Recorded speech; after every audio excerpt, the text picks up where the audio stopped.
Olá pessoal, tudo bem? Sejam bem-vindos a mais uma videoaula de língua inglesa da Secretaria Municipal de Educação. Eu sou o professor Fábio e nós vamos continuar nossos assuntos aos quais estávamos vendo durante todo o nosso ano letivo aí. Tudo bem?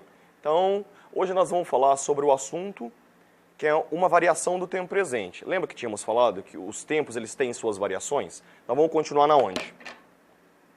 No presente, ok? Só que a variação desse tempo de presente agora é essa aqui, ó. O presente contínuo, ok? Falamos em aulas passadas sobre o presente simples. Hoje vamos falar sobre o presente contínuo. O que é o presente contínuo, como se dá, qual é o seu uso e qual é a equivalência dele na língua portuguesa. Beleza?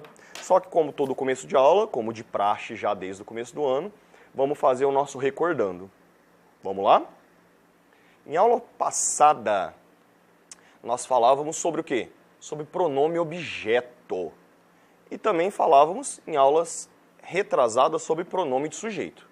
Lembra que o pronome de sujeito, nesse terceiro slide aqui, é aquele que é o sujeito que pratica a ação do verbo. Ok? Tranquilo, né? Eu como batata frita. Quem comeu batata frita? Eu. Então quem praticou a ação de comer? Eu. Então eu é o sujeito. Por isso pronome de sujeito. Beleza? Isso já tá todo mundo já até careca de falar. Não vou nem falar mais, daqui a pouco você vai falar assim, eu vou desligar a TV porque eu não aguento mais ouvir o professor falar de pronome de sujeito, pelo amor de Deus. Então vamos voltar lá no pronome de objeto. Pronome de objeto, ele equivale ao pronome de sujeito. Só que essa pessoa ela não está com a função de quem pratica a ação do verbo. Ela está com a função de objeto na frase, certo? Se estiver falando lá de ele, dele, ou ela, para ele, que essa pessoa que está ali na frase, ela não está praticando aquela ação, mas ela está naquela frase, ela não está com a função de sujeito, ela está com a função de objeto. Beleza? Então, por isso nós utilizamos os pronomes de objetos. Quem perdeu a aula, dá uma passada na plataforma digital e reveja a nossa aula. Beleza? Como vocês sabem, a nossa aula é curtinha. Nosso recordando feito hoje. Vamos para a nossa aula? Hoje nós vamos falar sobre presente contínuo. Olha que interessante. Fizemos um recorte aí lá do material de vocês. Peguem lá o material de vocês, vamos acompanhar com o teacher? Tá lá assim, ó, no exercíciozinho 1. What are the people doing in these pictures? O que essas pessoas estão fazendo nessas imagens? Na letra A, lembra-se aí que são os personagens do nosso material?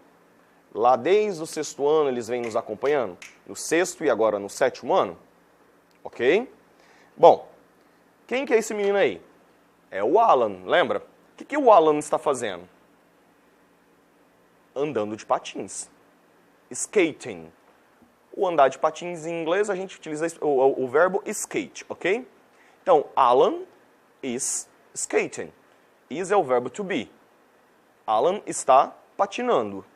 Ok? Observem lá, o verbo é o skate. O que está acrescido no verbo? Vamos ver se vocês vão sacar, até a gente chegar lá no nosso alvo do conteúdo. Essa menina é a Brenda, lembram dela? Lá desde das nossas séries passadas. A Brenda ela tá caminhando, ela está fazendo corrida, né? Ela tá fazendo aquele Cooper, aquela malhada legal, né? Então a Brenda is jogging. Caminhando, está correndo, beleza? Observe lá, o verbo é jog, J-O-G, tá? Então o que ela está fazendo? Observe o finalzinho do verbo, o que foi acrescido nele. Vamos ver quem vai falar para o teacher aí em casa, vai ser mais esperto aí. Patrícia is writing a message. O verbo é write. W-R-I-T-E. Ela está write. Está escrevendo uma mensagem. Observem lá. Ela está lá digitando no celular dela lá, né? Coisa bem de praxe, que os adolescentes adoram mandar uma mensagem, né? Então, Patrícia is writing a message. Ok? Por que, professor, que isso aqui você está falando que isso é presente contínuo? Porque no exato momento em que essas ações estão acontecendo, eu estou falando o que está acontecendo no exato momento em que está acontecendo. Ok? Em português, nós chamamos isso de gerúndio, né? Eu estou falando, eu estou comendo, eu estou bebendo, eu estou sorrindo, ok? Eu estou pedalando, enfim. Então, esse ando, endo ou indo acrescido ao verbo, que dá a intenção de que algo está acontecendo naquele exato momento, em português nós chamamos de... Como é que nós chamamos, pessoal? O professor acabou de falar. Vamos ver quem vai lembrar aí. Em inglês a gente já chama de quê? De presente contínuo. Vamos correr aqui então, ó. Vamos lá, ler com o teacher?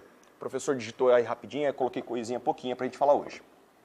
O presente contínuo, que acabamos de falar, que é aquilo quando está acontecendo naquele exato momento, que também é conhecido em inglês como present progressive ou present continuous, presente contínuo ou presente progressivo, que é a mesma coisa. Progressivo vem de progresso, algo que está acontecendo naquele exato momento da fala. Em português, presente contínuo ou presente progressivo. É um tempo verbal, que é uma variação de presente, tá? Lembra que o presente tem o presente simples, o presente perfeito, o presente contínuo, que é a mesma coisa que o presente progressivo. É um tempo verbal que é usado para indicar ações que estão em progresso, que estão acontecendo no presente, naquele exato momento, no momento da fala. Ele é empregado, ele quem? Esse tempo verbal, para falar sobre ações que estão acontecendo no momento. Na língua portuguesa, o presente contínuo corresponde ao nosso gerúndio, certo? E as suas terminações. Olha lá, nós temos o verbo, pessoal, ele tem apenas 3 terminações. É o ar, er, ir, que é a primeira, segunda e terceira terminação. Quando tem a variação de tempo em gerúndio, nós falamos que é o ando, endo ou indo. Beleza? Coloquei alguns exemplos lá para vocês. Andando, levando, achando, comendo, ardendo, fazendo, gerindo, caindo, sorrindo, certo? São só alguns exemplos com as terminações do verbo. Vocês conseguem observar que é o finalzinho do verbo? Certo? Nós chamamos como esse finalzinho do verbo? Em português, de sufixo. O finalzinho da palavra nós chamamos de sufixo. E o comecinho da palavra? Que não é o assunto da aula, mas já vamos dar uma pincelada já. Nós chamamos de prefixo, ok? Então, atenha-se ao sufixo. Sempre quando o verbo ele estiver equivalendo a ando, endo ou indo, eu pego o verbo em inglês, tá? E acrescento ing. Ele vai dar essa função aí de como se fosse o gerúndio do português. Gente, não é gerúndio do inglês, tá? Gerúndio do inglês é outra coisa. É presente contínuo. O presente contínuo equivale ao gerúndio do português. Para que fique bem claro. Que isso, o gerúndio de inglês é um assunto de outras aulas. Ok? Bom, entretanto, gerúndio em língua inglesa se dá seguindo outras regras gramaticais. Também usando o sufixo ing, que foi o que eu acabei de falar. Veremos mais adiante. Como é que se forma isso aí, professor?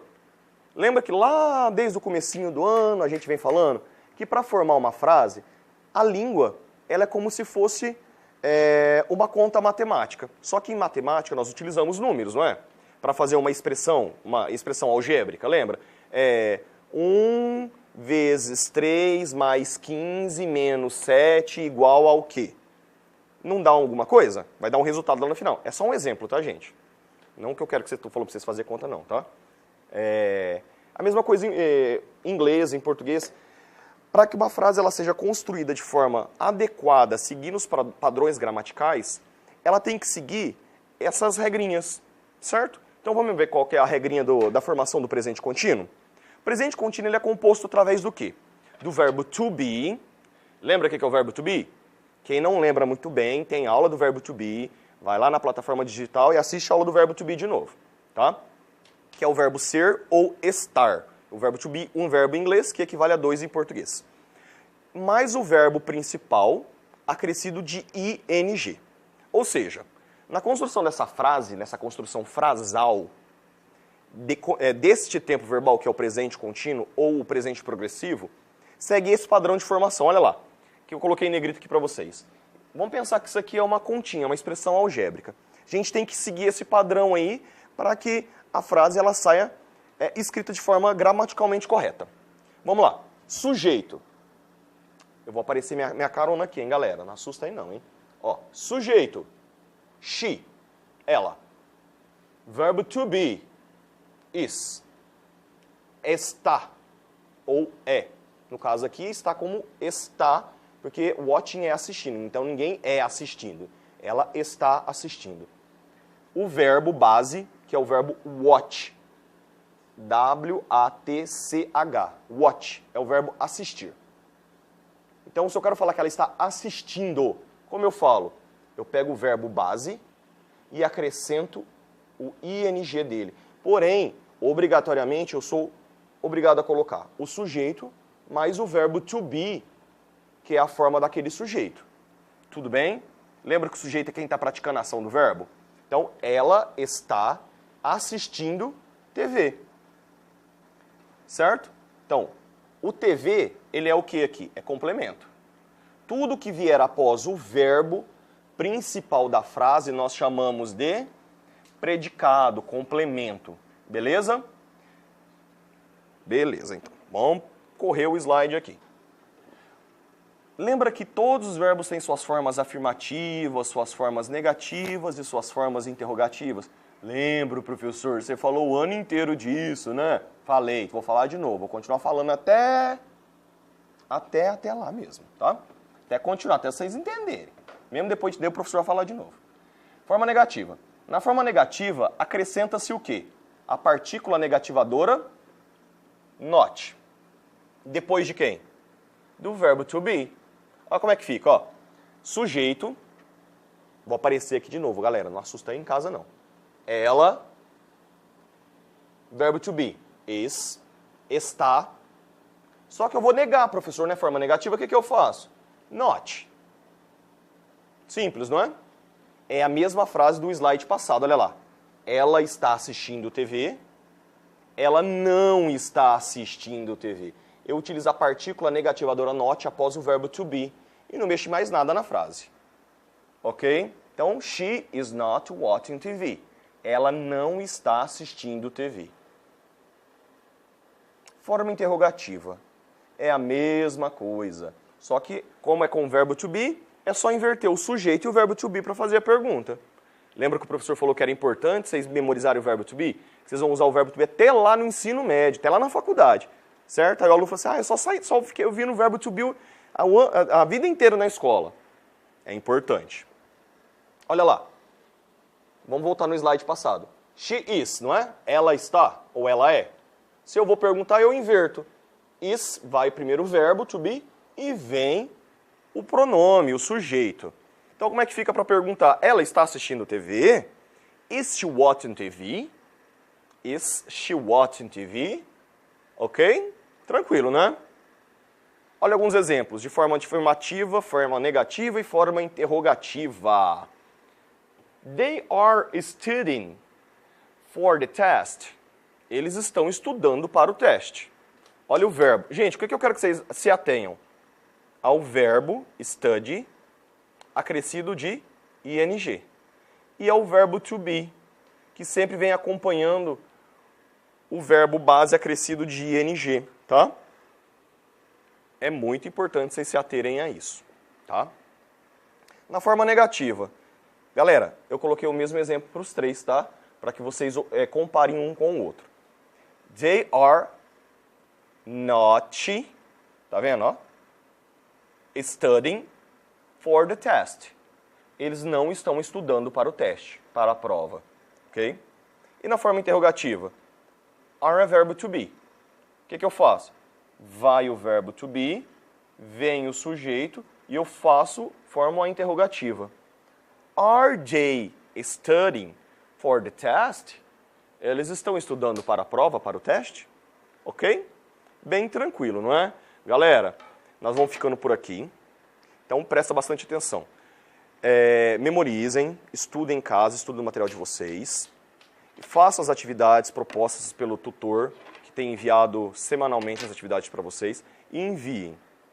Beleza? Qualquer coisa, pergunte ao tutor, que ele vai estar lá para ajudar vocês. Um abraço e até a próxima aula.